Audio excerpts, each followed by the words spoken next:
Muito bom, vamos lá. Seguindo aqui no nosso estudo de Shmona Prakim, a gente está aprendendo a colocar na prática a teoria do Rambam. Certo? O Rambam criou toda uma teoria de como é formada a personalidade do ser humano. A gente vai ver em breve, fazer uma recapitulação curtinha. E ele explicou como tem que ser trabalhada a Nefesh, quais partes da personalidade, quais setores da alma trabalham a personalidade, como usar eles como ferramentas para realmente vir a mudar. Então, a gente falou sobre orgulho, falamos sobre raiva, nervosismo, agora vamos falar um pouco sobre medos e coragem, certo? Nosso primeiro passo, como dito algumas vezes, é escolher qual é a midá, qual virtude a gente vai pegar para trabalhar. A virtude de hoje é justamente a coragem. O Rambam próprio trouxe essa virtude, e ele falou o seguinte, olha, ele já explicou para a gente quais são os dois extremos e o caminho do meio, certo? Depois que a gente escolhe a midá, a gente primeiro reconhece quais são os 3 pontos, o extremo extra, o extremo a mais, quando a pessoa tem de mais daquela questão, quando a pessoa tem de menos, e qual é o caminho do meio. Depois disso, a pessoa vai poder se situar e saber aonde ele quer chegar exatamente. Agora, a coragem. O Rambam já falou quais são os 3 pontos que definem, que formam a coragem. Tem aquela pessoa que ela é medrosa, certo? Ele é racha levav, na linguagem do Rambam, assim aparece no Pasuk. Ele tem o coração mole, ele tem medo de tudo, ele não tem nenhum, não consegue fazer nada, ele se assusta fácil. Esse é um lado. O outro extremo não é a pessoa corajosa, o outro extremo, o Rambam falou, é a pessoa que se coloca em risco, se coloca em situações de perigo, sem pensar 2 vezes. Moser et atzmo lesakanot. Se coloca numa situação em que é perigosa, ele tem lá perigo de vida, ele pode morrer, e ele faz isso sem pensar, meio que inconsequente. E o caminho do meio é o Gibor, é aquele que ele é corajoso. Quer dizer, ele é corajoso, mas ele não é burro. Ele sabe que tem situações que não é para ele entrar. Ele tem coragem, ele poderia ir, mas ele sabe que não vale a pena. Ou seja, aqui a gente já começa a ver qual é a definição da coragem. Como o Rambam entende, como o Rambam define a coragem. A coragem é alguém que consegue analisar a situação que está na frente dele e, mesmo sendo perigosa, mesmo tendo algum risco, ele consegue seguir em frente. Ele não se paralisa. Ele calcula o que tem na frente dele, ele calcula se ele consegue passar por essa situação ou não, e mesmo que parece difícil, certo? Não é perigoso. Se for realmente na ponto de ser perigoso e a pessoa pode acabar morrendo, o Rambam fala, isso daqui não é bom. Isso daqui é um extremo negativo.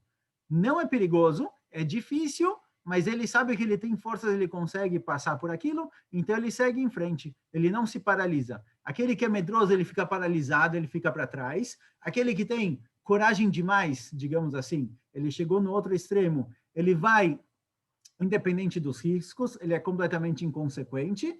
E o ideal, fala o Rambam, é a pessoa corajosa. A pessoa que sabe que tem alguma dificuldade, que tem algum empecilho, mas ele não tem medo disso, ele segue em frente. Isso daqui seria a coragem. Agora, cada um pode saber onde ele está, exatamente, onde se colocar, e o Rambam fala, para poder analisar, só que o Rambam fala algo bem interessante aqui com relação a essa midá, justamente. Ele fala, assim aparece em outras também, mas principalmente nessa, a gente tende a supervalorizar aquele que chegou no extremo, aquele que se coloca em situações de perigo, de risco, sem pensar 2 vezes. Ele vai com tudo, ele não tem medo de nada. Geralmente, o público, o geral, tendem a valorizar esse tipo de pessoa, porém esse comportamento, fala o Rambam, é errôneo, é errado, não deve se comportar dessa forma, a pessoa não pode se colocar em risco. Ótimo. Essa daqui é a midá que a gente vai tratar hoje, a midá de coragem. Então, dessa vez, cada vez a gente escolhe um dos lados para tratar, certo? Geralmente o lado mais comum. Então, se no orgulho a gente pegou as pessoas orgulhosas, na raiva a gente pegou as pessoas que são realmente nervosas e não tem aquela tranquilidade, aqui a gente vai pegar para o lado do medroso, porque muita gente tem vários e vários medos, certo? Não falando somente de fobias, mas simplesmente a gente às vezes tem muito medo de mudanças. Qualquer mudança que eu preciso fazer, preciso mudar de país, mudar de cidade, mudar de emprego. Qualquer mudança que a pessoa faz, tem na frente dele uma situação que é inclara, ele não sabe dizer exatamente o que vai ser, o que não vai ser, e ele precisa ter coragem para ir lá e mudar. Então, você está no emprego, está num trabalho que não é o melhor, não é o que você gostaria que fosse um pouquinho diferente, você gostaria de um outro tipo de emprego, num outro lugar. As pessoas muito medrosas, eles vão falar, olha, tá bom, do jeito que eu tô, onde eu estiver, vou continuar dessa forma, porque ele basicamente tem medo de ir lá fora e buscar algo novo. Então, a questão de coragem e medo não é só ligado com pessoas que saem para a guerra e eles estão dispostos a entrar em lugares perigosos, e não está ligado também com fobia, as pessoas que têm medo de doenças, medo de mil coisas, de sair de casa, agorafobia, qualquer tipo de medo, e sim também é ligado com o dia a dia de muita gente, certo? Sempre que a gente precisa fazer uma coisa nova, uma coisa que a gente não sabe qual vai ser o final, a gente não sabe no que isso vai dar, aqui entra a questão da coragem. A gente precisa saber ser ousado a ponto de tentar uma coisa nova, mesmo que a gente não está acostumado com isso, certo? Então, isso daqui, esse é o ponto que a gente vai tratar. A gente vai sair do lado do medroso, aquele que não consegue fazer coisas novas, aquele que não consegue seguir em frente, ter ousadia para ver como fazer isso, como tratar essa questão. Agora, para entender melhor aonde pega o medo, onde fica o medo dentro da pessoa, obviamente é um sentimento, certo? Todas as midot, elas aparecem no sentimento, mas a gente tem que entender de onde ela vem, qual é a fonte dela. Então, para isso, sempre que a gente for pegar uma midá para trabalhar, daqui para frente, qualquer um que queira pegar uma midá particular dele, tem que ter em mente o que foi trazido no começo do Rambam, que tem 4 setores que formam a personalidade da pessoa. Por que 4, não 5? Porque o primeiro setor é o instinto. O instinto, a gente não tem como trabalhar ele é algo natural. Depois de muito trabalho, ele vai se mudando sozinho, a gente não tem como interferir. Então, quando a gente for pegar as midot para trabalhar, podemos deixar o lado do instinto de fora. Então, tem basicamente 4 setores a serem trabalhados. 4 setores que formam a personalidade da pessoa. O primeiro deles são 5 sentidos, ou seja, os atos físicos que a pessoa faz. Tudo que você lê, tudo que você vê, tudo que você ouve, as comidas que você come, isso influencia quem você é.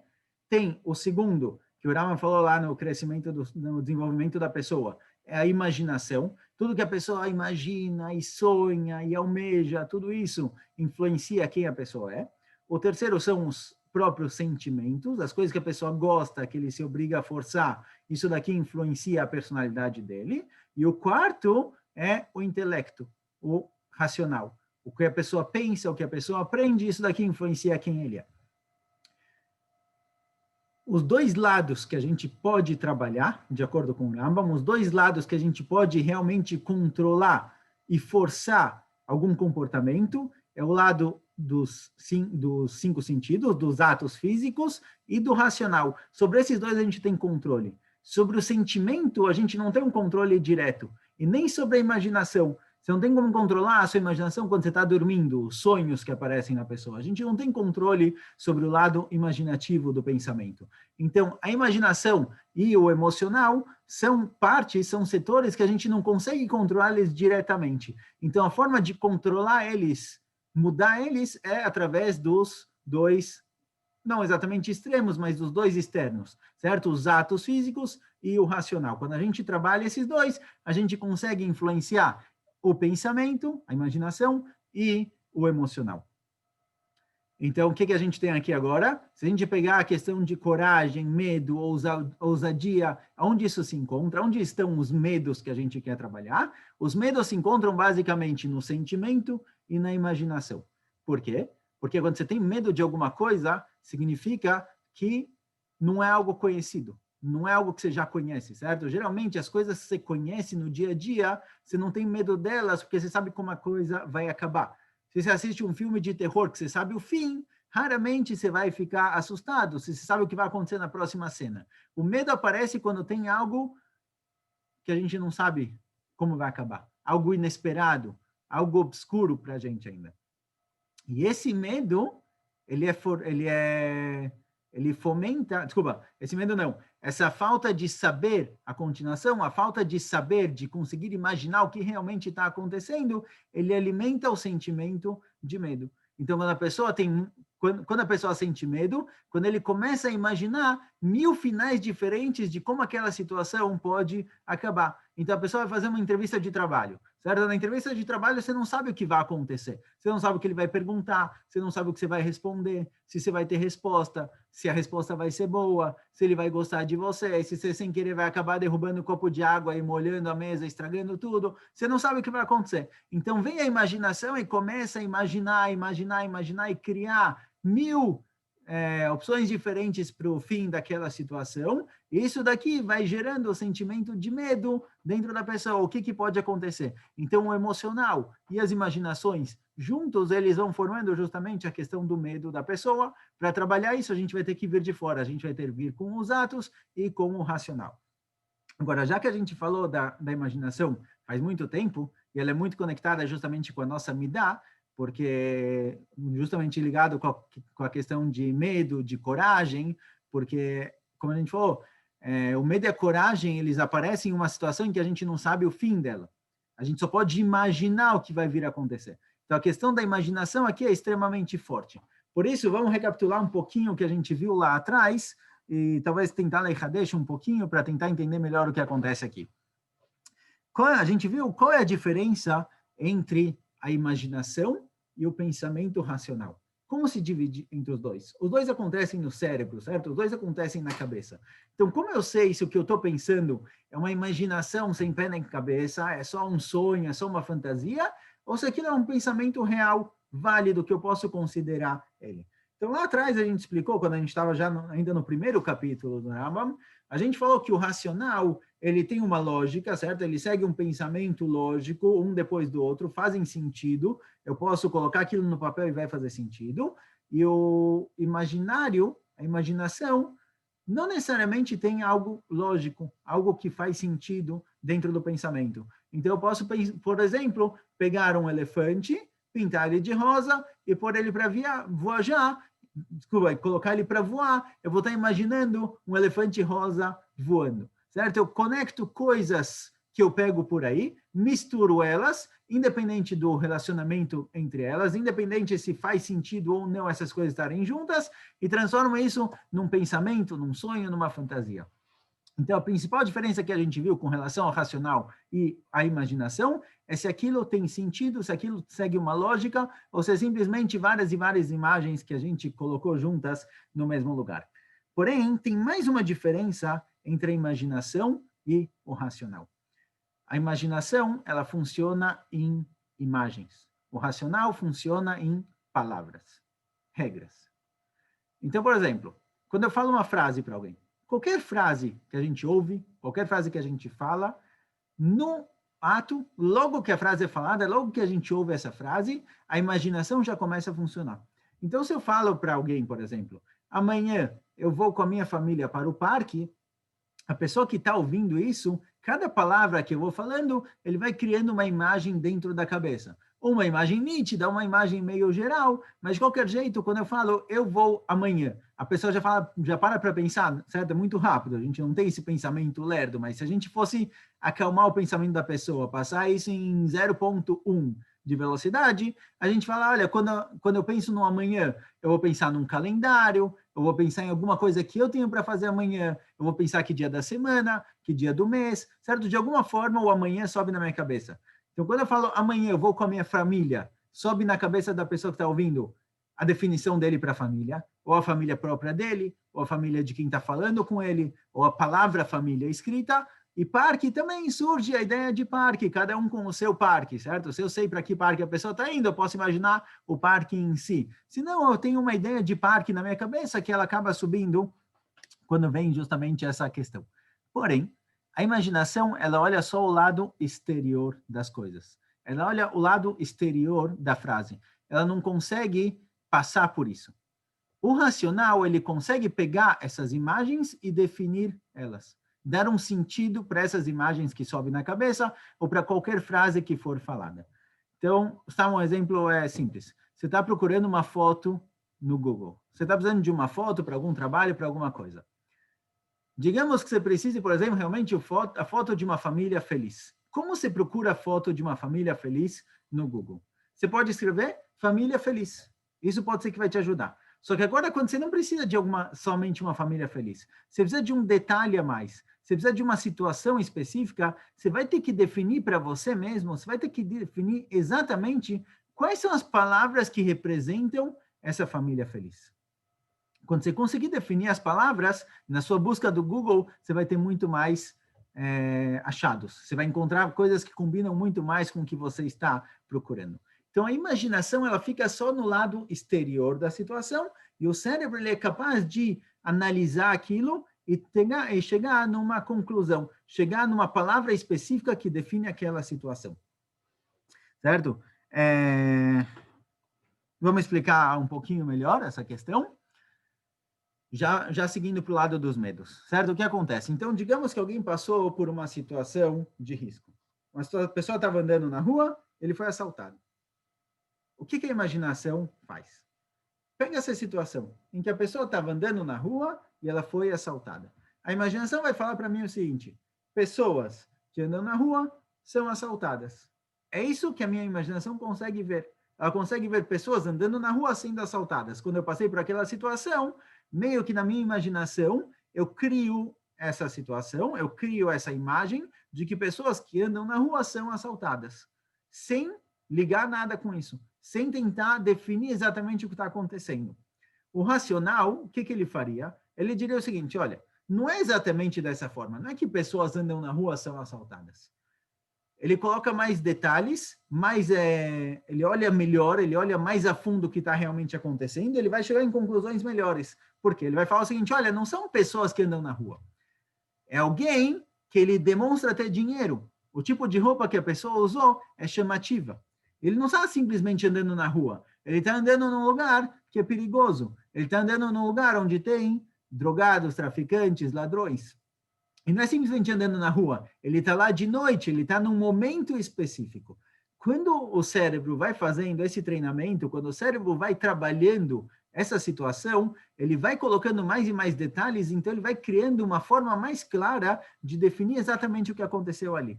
Quem não faz esse trabalho, se a gente imaginar essa situação, ele vai pensar o seguinte: olha, todo mundo que anda na rua é assaltado. Com o tempo, quando ele vai imaginando, lembrando de novo e de novo do assalto, ele vai criando um medo, ele vai criando uma fobia de andar na rua, porque ele acha que ele vai ser assaltado. Mas, quando a pessoa faz o trabalho racional, de tentar entender exatamente o que aconteceu aqui, de tentar analisar aquela situação de forma racional, ele vai perceber que não é exatamente dessa forma. Essa imagem que ele vê na cabeça de pessoas sendo assaltadas não é tão simples assim. Ela tem muitos mais detalhes, muito mais situações, muito mais circunstâncias em volta que causaram aquilo. Isso vai tirar o medo da pessoa. Então, por exemplo, alguém que, quando era pequeno, não é pequeno, não, vamos pegar um pouco mais velho, não vamos falar de trauma, certo? O trauma já é uma situação um pouquinho mais complicada, de traumas de criança pequena, porque ele não tem o lado do racional para trabalhar, mas alguém que aos 25, 30 foi no mar e quase se afogou. Se ele fica só com aquela imagem, eu fui no mar e quase me afoguei, com o tempo, pensando nisso de novo e de novo, ele vai ficar com medo de ir no mar. Ele vai criar uma falta de coragem, ele não vai conseguir mais entrar de novo naquela situação. Mas, se ele usa o racional, ele para pensar: olha, eu sei nadar. Não tem problema nenhum com nadar. O que aconteceu ali foi: por que isso aconteceu comigo? Isso aconteceu comigo porque eu fui fundo demais, porque a maré estava alta, porque naquele momento eu estava cansado já, não tinha mais força de nadar. Ou seja, ele vai colocando, vai definindo melhor aonde aquela situação aconteceu, o medo aos poucos vai diminuindo. Quer dizer, eu vou ter medo, eu realmente vou me segurar e não vou entrar numa situação exatamente igual, na qual o mar está forte, o mar está bravo, a correnteza está puxando, a maré está alta, eu estou cansado, muito fundo, mais fundo do que geralmente eu vou, onde não dá pé. Ele vai colocar a situação do medo, a situação preocupante, em uma caixinha muito menor. E aí, tudo que for fora da caixinha não é amedrontador. Então, a imaginação tende a crescer essa caixinha. Ela tende a pegar coisas bem simples, coisas bem básicas que são visuais, que eu consigo ver de cara, pessoa no mar se afogando, então tudo que tiver uma dessas três coisas, ou a junção deles, pessoas no mar se afogando, faz parte da minha caixinha do medo. Aí a caixinha fica muito grande. O racional vem colocar aqui mais detalhes para mostrar por que isso aconteceu, o que causou isso. Então ele evita justamente do medo de se formar.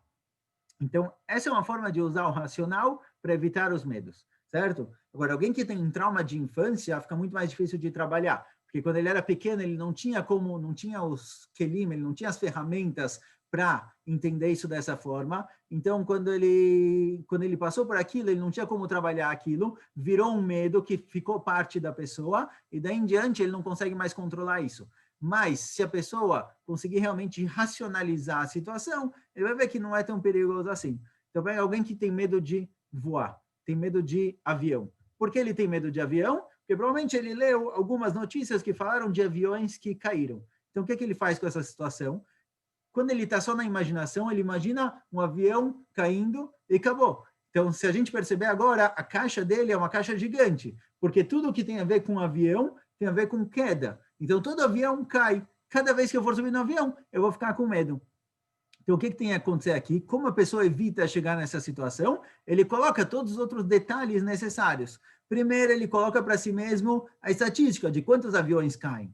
Mínimo, certo? A quantidade de aviões que tem diariamente, aviões que caem, não deve ser nem 0,01%, é uma quantidade mínima. Depois, o avião que caiu, por que o avião caiu? Onde ele estava voando? Por onde ele estava passando? Será que o avião ele estava na melhor forma possível? Será que ele estava com tudo no lugar, tudo fixo? Ou tinha algum problema? Quando você vai colocando mais detalhes, a sua caixa do medo, digamos assim, vai diminuindo. Essa é uma forma de pegar o racional e tratar os medos, certo? Só lembrando que aqui a gente está usando o que o Rambam ensinou a gente, formas de trabalhar a midot, a gente não está aqui numa...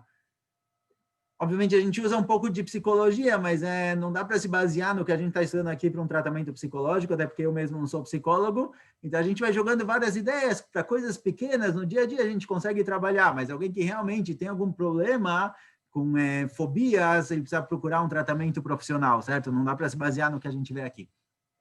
Mas, de qualquer jeito, o racional ele tem essa capacidade realmente de tratar o medo e o emocional. Porque ele controla, ele limita e ele coloca as coisas no lugar.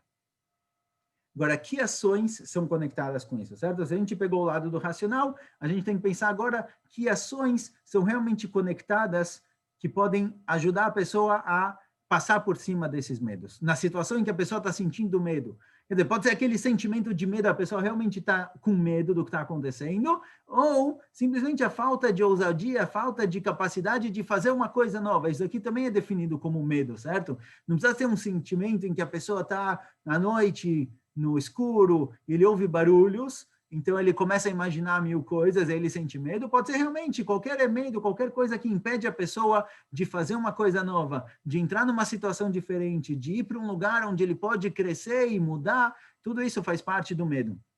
Aliás, porque a gente tem medo do escuro?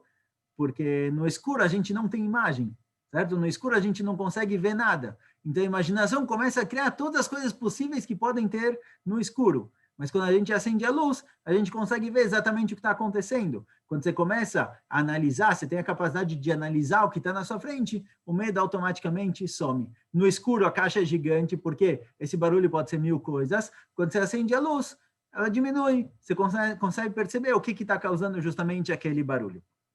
Então, vamos lá, vamos para o lado dos atos. Então, a pessoa que ele é medrosa, ele pode trabalhar realmente o racional, para trabalhar aquelas situações pela qual ele passou e tentar analisar e ver realmente que aquela situação não é tão assustadora como ele imaginava, como a cabeça dele fez ele acreditar. Que atos podem ajudar ele a trabalhar esse medo, trabalhar essa falta de, um pouco de insegurança, de ousadia, para poder fazer aquela coisa nova. Então, tem aqui, juntei aqui alguns exemplos, algumas opções de como podem, do que pode ajudar. Uma delas que aparece em alguns lugares é visualizar a situação. Quanto mais você visualiza a situação, sem deixar a imaginação crescer, sem deixar a imaginação aqui se inflar, e analisa, imagina realmente, verifica de novo, visualiza de novo e de novo aquela situação, a situação na qual você estava. Com o tempo, ela vai ficando menos e menos amedrontadora. A gente tem medo do desconhecido, então aquela imagem da pessoa se afogando, quando você está embaixo d'água e você não consegue respirar, é uma imagem horrível. Mas se você começar a imaginar de fora, tenta imaginar de cima, a pessoa no mar, vem a onda, ele acaba afundando, depois de 5 segundos ele sobe, isso daqui com o tempo vai ficando menos amedrontador. quanto mais você visualiza, quanto você mais imagina aquela situação, menos, obviamente, sem deixar isso se inflar, porque senão você está piorando o medo, mas quanto mais você visualiza a situação real, mais isso aqui pode te ajudar a evitar o medo. Outra coisa é visualização realmente com os olhos. Aqui a gente falou sobre imaginar, mas ver aquela coisa que você tem medo de frente, isso daqui aos poucos também vai diminuindo. Então, um dos lugares que eu vi, falar alguém que tem medo de baratas, por exemplo, o que ele faz? Coloca no fundo de tela uma barata. Aos poucos, toda vez que você abre o celular, você abre o computador e você vê a barata lá, você vai vendo que isso daqui não é tão assustador. Ela é assustadora porque você vê aquele bichinho e você imagina 1000 coisas que ele pode fazer, quando na verdade aquilo não faz nada. Então, eu particularmente não gosto de barata, certo? Mas depois de alguns anos em Granada, já estou mais acostumado, já não é tão ruim assim. Então, com o tempo, você vai se acostumando, vai virando algo constante na sua vida, que você para de se preocupar tanto. Então, alguém tem medo de água, alguém que tem medo de altura, coloca no fundo de tela do celular, do computador, justamente aquela ação, aquela situação, porque você vai ver que não é tão preocupante, não é realmente tão assustador. Agora, o medo, ele tem um lado positivo, certo? Alguém que tem medo de altura, isso é bom porque ele protege, não é para apagar completamente esse medo. Como a gente falou, tem um extremo em que a pessoa não sente medo de nada, ele tem coragem, ele faz tudo o que for. Não, a pessoa tem que ter um pouquinho de preocupação, um pouquinho de medo, mas não a ponto de achar que realmente, por exemplo, o medo de altura. Às vezes você está passando por uma ponte muito alta e você fica com medo de cair. Agora, esse é um medo normal, certo? Você está andando, está atravessando uma ponte meio estreita, você tem medo de cair. Agora, quantas vezes aconteceu, se você parar para analisar, quantas vezes você estava andando reto e você simplesmente caiu para o lado? Imagino que nenhuma vez, certo? Só você perdeu realmente o equilíbrio, aconteceu alguma coisa no cérebro, você perdeu o equilíbrio. Mas quando você está andando reto, nunca, imagino, se você não pisou no sapato, no cadarço, alguma coisa assim, nunca você estava andando e você caiu para o lado. Ou você estava de pé, por exemplo, na frente de um parapeito, de um lugar onde tem um lugar muito alto. Quantas vezes estava de pé, parado, e você caiu para frente sem andar? Nenhuma vez. Quando você começar a analisar isso, você vai ver que, olha, tá bom, eu estou numa situação que aparentemente é assustadora, é perigosa, mas a chance de eu realmente cair é mínima. Então, ver a situação, ver isso de novo, tendo isso na sua frente, isso pode ajudar. Outra coisa que ajuda, respiração. Parar para respirar fundo, certo? Quando aparece uma situação dessa que ela vai gerar medo na pessoa, ele tem que, se você parar para respirar fundo, isso pode ajudar muito. Por quê? Porque a gente falou que o medo, ele funciona numa mistura da imaginação com o emocional. A imaginação vai fomentando o emocional e vai gerando mais e mais medo, cada vez mais medo. A respiração, ela tem um controle, ela tem uma influência muito grande no emocional. Então, quando a pessoa fecha os olhos e para respirar fundo, isso acalma muito o emocional. Isso acalma, isso meio que corta essa charcheret, essa corrente que vai criando e vai gerando cada vez mais medo. Então, parar para respirar pode ser um ato específico que, no momento dessa situação, isso pode te ajudar, certo? Então, parar para respirar, essa é a influência que ele tem. Isso influencia o emocional, isso faz com que o emocional pare de inflar e diminui automaticamente também o medo. Último aqui para a gente acabar, um que eu comentei acho que uma vez, tem o que é chamado efeito Superman. O que é efeito Superman? Tem uma palestra no TED, aquela plataforma de pessoas que vêm, discursam e contam sobre o que eles estão estudando, o que eles estão pesquisando. Então, tem uma palestra de uma mulher chamada Amy Cuddy, que ela fala o seguinte, tem o que chama efeito Superman. O que é efeito Superman? A pessoa, ele fica parado igual o super-homem, ou igual qualquer outro super-herói. Quando a pessoa é criança, é pequeno, ele assiste todos esses filmes de super-homem, super-herói, Mulher Maravilha e todos os tipos de super-homens que existem, ele cria na imagem dele pessoas que não têm medo, pessoas muito corajosas. E essas pessoas muito corajosas, elas têm expressões específicas, a expressão que aparece geralmente no pôster do filme. Então, quando a pessoa, ele fica de pé nessa situação, ele, por exemplo, põe as mãos na cintura e olha para cima, como se ele fosse o super-homem, imaginando para onde ele vai voar agora. Esse movimento, esse ato que ele faz, ele libera dentro do corpo algo chamado, um produto químico chamado cortisol, que diminui muito o estresse. diminui muito o lado emocional da pessoa, deixa ele um pouquinho mais racional, digamos assim. Ele acalma o estresse. Então, esse tipo de ato é um ato corporal, certo? É um movimento do corpo, mas ele influencia os lados químicos da pessoa que vão diminuir justamente aqueles dois produtores de medo, justamente a imaginação e o emocional juntos inflando cada vez mais. Esse ato ele libera cortisol no corpo que diminui o estresse da pessoa, diminui o lado emocional e automaticamente também o medo começa a sumir, certo? Então aqui são vários atos de ver a coisa que está acostumado a ter medo, de visualizar aquilo, de parar para respirar, de ficar de pé numa situação de super-herói, cada um imagina o super-herói que ele quiser, certo? Esses são atos que eles podem influenciar o emocional e a imaginação da pessoa e diminuir o medo que é justamente formado por lá, certo? Então, com isso a gente conclui a amizade de hoje, a questão da coragem, a questão da ousadia da pessoa, tentar fazer alguma coisa que ele não está acostumado a fazer. Então, quando a pessoa está nessa situação, ele tem medo. Então, por exemplo, é trazido esse efeito Superman, é trazido justamente para alguém que está vai fazer uma entrevista de trabalho, uma entrevista de emprego. Ele tem medo, ele não sabe o que vai acontecer lá, ele começa a criar a insegurança. Quando ele fica parado 2 minutos, certo? 2 minutos nessa posição antes de entrar lá, isso daqui dá para ele um sentimento de segurança, de coragem, muito maior do que ele realmente tem. Isso muda aos poucos quem ele é. Então, não vou aconselhar as pessoas a fazerem isso todo dia, 2 minutos de manhã cedo, mas esses são atos que podem, aos poucos, gerar na pessoa a autoconfiança, a segurança que vão, aos poucos, dar para ele a coragem e diminuir o medo, tá bom? Baruch Hashem, com isso a gente conclui a questão da coragem, mas semana que vem a gente escolhe outra midá.